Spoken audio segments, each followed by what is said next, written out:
आश्रमों में उत्पात करने वालों का रिमोट कंट्रोल किसके हाथों में? सेवा के नाम पर साधकों से इकट्ठा किया पैसा आखिर कहां जाता है? पूज्य बापूजी किसके पक्ष में, आश्रमवासी या उत्पातियों के? रियल फैक्ट्स आ गया है आपके सामने इन सवालों के जवाब सबूतों के साथ लेकर। गुरु पूर्णिमा से लेकर अभी तक पिछले 2 महीनों से आश्रम के खिलाफ चल रहे कुप्रचार अभियान के पीछे का सूत्रधार आखिर सामने आ ही गया। सबूत कहते हैं कि आश्रम के खिलाफ मैदान में उतरे षड्यंत्रकारियों का रिमोट कंट्रोल है भारती श्री जी के हाथों में। भोले भाले साधक भारती श्री जी को हमारे गुरुदेव का अंश हैं, इस भाव से देखते हैं। गुरु पूनम के निमित्त देश भर से आए हुए साधकों के सामने अहमदाबाद की नारायण वाटिका में भारती श्री जी ने आश्रम वासियों के खिलाफ भड़काने का काम किया था। रावण का नाश करने के लिए साधकों को संगठित होकर आगे आने के लिए आह्वान किया था। उन्हें लगा यह कार्य बापूजी को बाहर लाने के लिए किया जा रहा होगा, लेकिन वास्तविकता यह थी कि इन लोगों को आगे कर भारती श्री जी को आश्रमों पर हमले करवाने थे। ये हम नहीं कहते, सबूत कहते हैं। वो राम जी के पास क्या शक्ति नहीं थी कि आंख के इशारे से रावण को पटक देते? क्यों गए? राम का नाम लेते वो भी बैठते और सारी बंदरों की सेना को एकत्रित ही ना करते और ये कहते, हनुमान तुम आए तो मेरी सेवा के लिए, बेटा भजन करो राम राम राम राम कह के रावण अपने आप मर जाएगा। कहा क्या? आपके सामने इतिहास साक्षी है बाबा। बुद्धिमान व्यक्ति को किसी की सुनने की आवश्यकता नहीं है। भगवान की सुनो ना। हमारे चरित्र क्यों बने हैं इतने, इतिहास क्यों रचे गए हैं इतने, क्यों किसी की आवश्यकता पड़ रही है आपको ये कहने की और सुनने की कि आपको क्या करना चाहिए? क्या किया था कृष्ण ने, क्या किया था राम ने, क्या किया शिवाजी महाराज ने, क्या किया अरस्तु के शिष्य ने, सिकंदर ने क्या किया?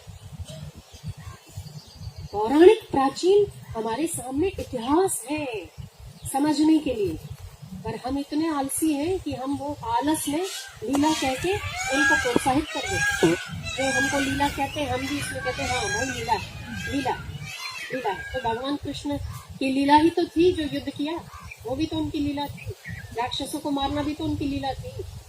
केवल चुप करके बैठना ही थोड़ी लीला।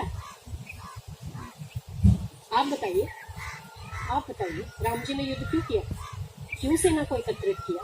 क्या राम जी आपके भ्रुकुटी विलास सृष्टि लय हो गई? जब भ्रुकुटी के विलास मात्र से सृष्टि उत्पन्न और लीन हो जाती है, ऐसे राम को क्यों एकत्रित होने की जरूरत है, एकत्रित करने की जरूरत पड़ी? क्यों?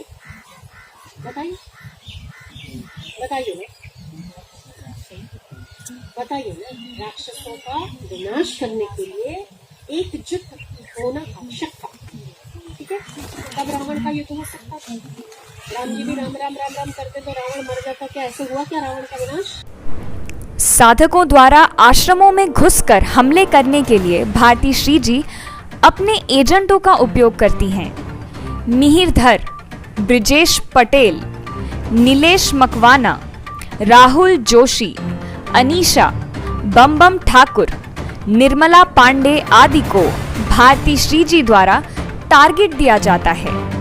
भारती श्री जी उर्फ दीदी ने मिहिरधर को 200 लोगों को इकट्ठा करने का आदेश दिया। मुझे दीदी जी ने बोले कि 20,000 लेके आ, बात कर लूंगी। 20,000 लेके आ, बात कर लूंगी। बोलिए, मैं मिहिरधर बोल रहा हूं, अब सभी भाई सुन रहे हैं, तो 20,000 कहां से लाऊं? फिर एक बहन है हमारी, वो बहन जाती है, सेवा करती है, अभी भी है, तो बहन के थ्रू बात होती है, तो बोले कि बंगाली को बोलो 200 करे, 200 को पक्का करे। मुझे बंगाली कहते हैं, तो 200 पक्का करे बोले। 200 लोग पक्का, 200 लोग लेके आओ। तो मैं दोपहर को आज दीदी से बात कर रहा था, दीदी 20 भी पक्के लोग 20 भी हो जाए तो भी बहुत, यहाँ तो 20 भी नहीं है, हम बात कर रहे हैं। कल मैंने बात किया, उस समय 60 लोग थे, लेकिन आज मैं मेरे पोस्ट में जाके देखा कि मेरे 10 शेयर हुआ। 50 भाई कहाँ चले गए? कल भी तो मैंने बोला था कि हमको फेसबुक पे ज्यादा काम करना है। ऐसा तो दीदी की इशारा से हो रहा है, आप समझ लिए ना। अभी बात जब ओपन हो गया तो ये समझ लीजिए दीदी जी किसके आज दीदी जी के कुछ अनुष्ठान होता है तो आज भी 700-800 लोग हो जाते हैं दीदी के सामने, ठीक है। और शाम को फिर वही लोग, सारे लोग आ जाते हैं, फिर वही दुश्मन के लोग। देखा कितनी मशक्कत करनी पड़ती है मिहिरधर को दीदी के इशारे पे 20 से 25 लोग इकट्ठे करने के लिए। अब देखते हैं हमारा प्यारा गुरु परिवार स्लोगन लगाकर राहुल जोशी और उसकी सहयोगी अनीशा की महासंकल्प सभा में क्या क्या होता है।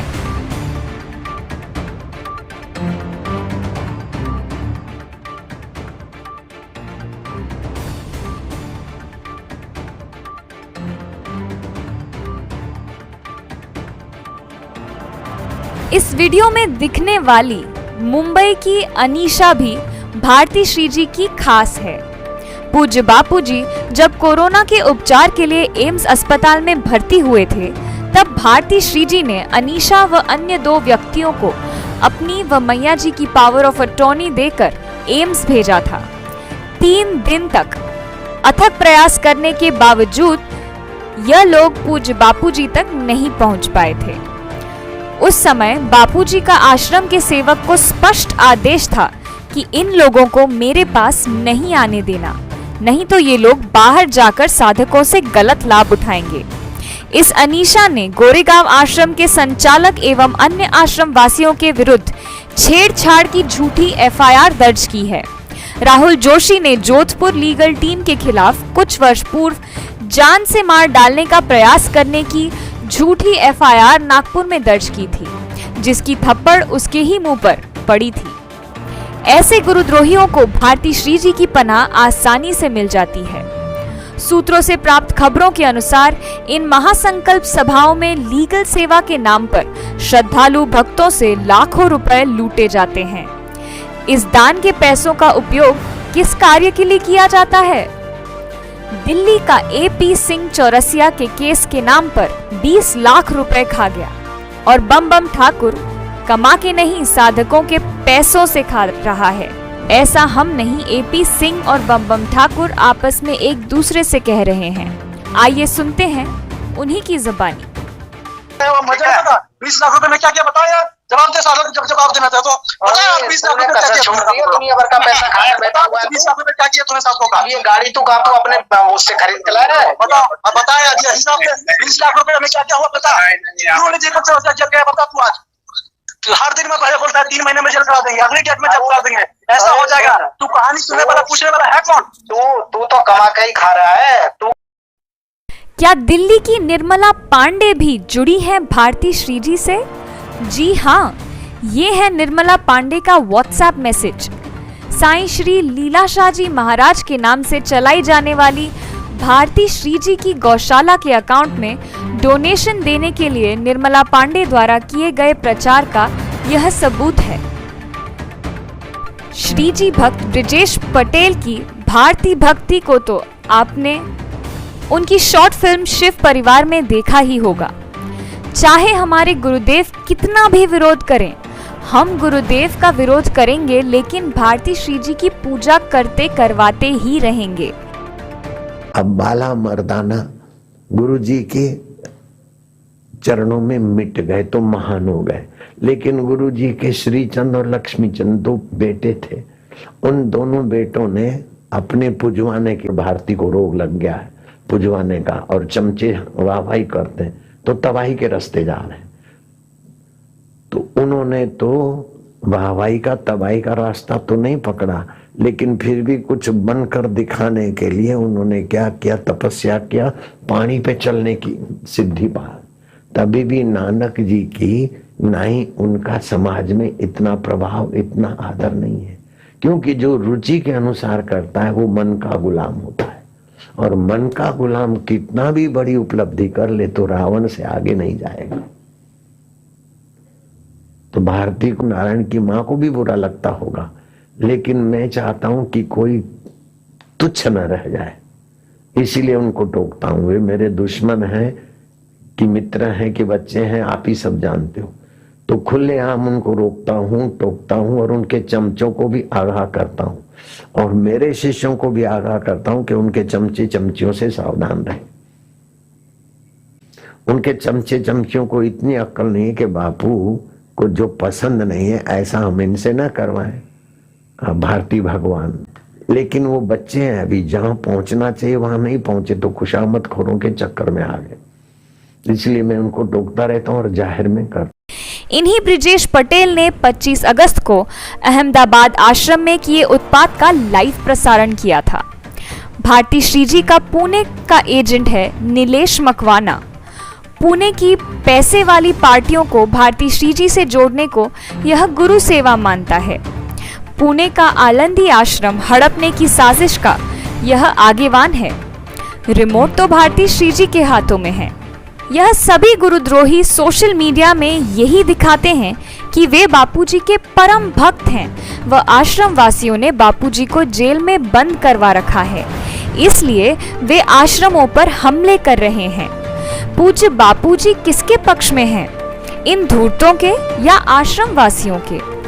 जन्माष्टमी पर्व पर करोड़ों साधकों के लिए पूज्य बापूजी ने जो संदेश दिया, आइए वो भी सुने। काम असहज है, क्रोध असहज है, लोभ असहज है, मोह असहज है, भय असहज है। ये सब असहज की थपेड़े खाते हो। थप्पड़ खाने के बाद तो जगो, सुधर जाओ। सीजन भी है। कुछ ऐसे मनचले लोग क्या पता यूट्यूब पर इधर उधर डालते हैं कि आश्रमवासी ऐसे हैं वैसे हैं। कोई 40 साल से है, कोई 12 साल से है। वो बेचारे तन से मन से सेवा करते हैं। धन है तो धन से सेवा करते हैं। वो सहज जीवन की तरफ चल रहे हैं और तुम गिने गिनाए मुट्ठी भर स्वार्थी लोग लोगों को ठगने के लिए आश्रम वालों पर तो ठीकरे फोड़ते हो और अपनी ओर देखते ही नहीं हो कि महंगी होटलों में रहते हो, लोगों को गुमराह करते हो और बापू के शिष्य साबित करते हो। कभी बापू के वीर तो कभी बम बम तो कभी क्या क्या। अब क्या तुम्हारी पोल खोलें? असहज में काहे को तड़पते हो और काहे को श्रद्धालुओं को बेचारों को भटकाते हो? कर्म की गति बड़ी गहन है, इसीलिए सहज जीवन जियो, सच्चाई का जीवन जियो। मुफ्त का खाना सत्यानाश जाना। मैं ये इनकी बकवास वाया वाया सुनता हूँ तो मुझे उन पर तरस आता है कि कहाँ ये भोगेंगे। जीवन जीने की अक्ल नहीं, बस लोगों को बहकाओ और फंड हमारे को भेजो। बापू के बड़े लाडले दिख रहे हैं। कल जम्मू कश्मीर में गए थे, मुंबई में गए थे। मुंबई के काका ने बुलाई पुलिस की 2 गाड़ियां आई, भर के ले गई थाने में। बराबर पूछताछ हुई, तौबा बोल गए और 7 लोग जो थे भड़काने में, उनको ब्लैकलिस्ट में रखा। ऐसे जहाँ जहाँ भी जाते हैं इनके भड़काए हुए भोले भाले बेचारे वापस लौट के आते हैं। पानी नाक तक आ गया है। मैंने कहा आजा फिर तू जोधपुर, तो यहाँ की पुलिस तुम्हारे को ठीक कर देगी। ज्ञानी नस्त तत्वदर्शिनः, आत्मज्ञान पाए हुए हैं तत्वदर्शी तुझे उपदेश देंगे। ऐसे तत्वदर्शी बापू के आश्रम में बुरी नियत वाले तुम कहाँ जाके भोगोगे? आश्रम पे कब्जा करने के लिए क्या क्या करते हो? अरे कई जगहों पर ट्रस्ट बना है। ऐसी कोई जगह नहीं है, ऐसी कोई प्रॉपर्टी नहीं है कि जिस पे तुम कब्जा करके और मालिक बन जाओ। आज नहीं तो कल जूते पड़ेंगे। हम भगाएंगे उनको और अपन आश्रम बांट लेंगे। अरे ये 30 मारखां तैयार हो रहे हैं और भोले भाले लोगों को ले जाते हैं, उठा के धरना धरेंगे और वहाँ से बेचारे जो भोले भाले वो तो पश्चाताप करके आते हैं। हरामी तो जाके होटलों में खाते हैं। मेरे दुख में बड़े घड़ियाली आंसू बहाते हैं। वो तो हरामी हैं, बदमाश लोग हैं। लोगों को ठगने के लिए अपने यहाँ कल भी आए थे, आज भी आए तो 100 नंबर को बुला लेना, जैसे मुंबई वालों ने किया। कुछ महीने पहले बदलापुर आश्रम समिति में घुस गए थे। फिर हम तो इनका सत्संग कराएंगे, श्री जी का सत्संग कराएंगे, फलाना कराएंगे। अब श्री जी क्या लगती है तुम्हारी हम जानते हैं, और श्री जी की माँ मेरी क्या लगती हैं मैं भी जानता हूँ, और तुम्हारा इरादा क्या है मेरे से छुपा नहीं है। छोरी को माँ को आगे करके क्या पता क्या करना है, वो जाने। और फिर शीतल करके है, आश्रम में आई लेकिन वो भी उस टुकड़ी में आ गई, और दिल्ली में जाके प्रोग्राम होते हैं, फ्लाइट की टिकटें 2-2, 3-3 व्यक्तियों से मंगवाते हैं। अरे तुम क्यों बेईमानी करते हो? बापू की बेटी कहलाती हो अथवा तुम शीतल कहलाती हो, ऐसा क्यों ठगी करती हो? तो ये सब असहज है। सहज जीवन ठगी नहीं कर सकता, सहज जीवन दुखी नहीं हो सकता, चिंतित नहीं हो सकता। कहाँ पहुँचोगे असहज जीवन में पता नहीं। और वो शीतल पीतल का क्या होगा, और श्री जी का क्या होगा? असहज जीवन बड़ा दुखदाई होता है, प्रेत योनि में ले जाता है। क्या क्या 84 लाख योनियों में वही लोग जाते हैं जो असहज जीते हैं। सहज जीवन में आ जाओ।